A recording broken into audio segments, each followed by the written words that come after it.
follow up to part one.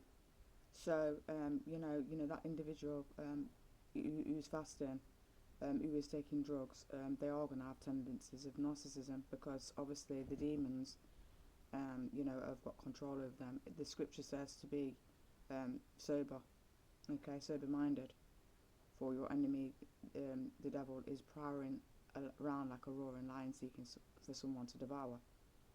So I just want to let you know that, I mean, it might look good that we fast and stuff like that, but I feel that God's letting us all know that if we've got partners who are taking drugs and stuff like that, that we have to kind of like support the weak in that.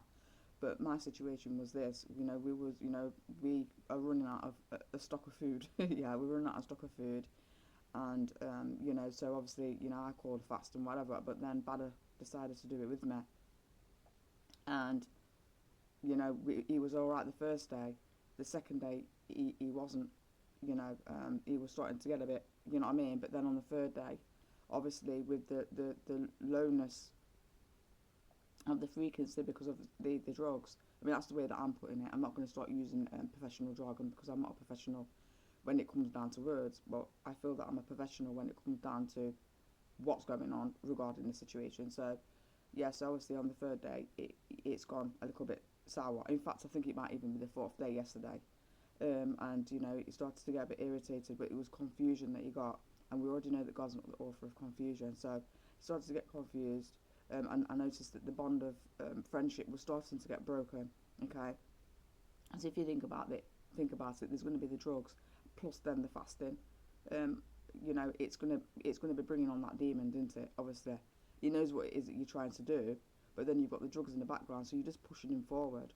Um, Now, I'm not turning around and saying people can't fast, but there's a danger to be fasting when you're taking drugs.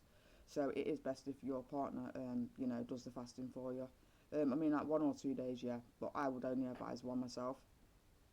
Badder's been doing well, but we need to, get him built back up again because it's kind of like hypocrisy on my part because if you think about it, like, God's been coming to me telling me that, Badder needs to eat food, and then obviously then Badder hasn't been eating food, but then we didn't have any food. We're going to get our money soon, but that isn't the point, what I'm trying to say. We have to use this time for the situation. Now, I don't know what God's going to be bringing about it, but I'll let you know about it. But, yeah, people are, you need to be careful with people. People are talking about narcissists, the way that they're speaking about. That individual can actually change. I'm not saying all people, but some people can change if they're willing to change. Yeah,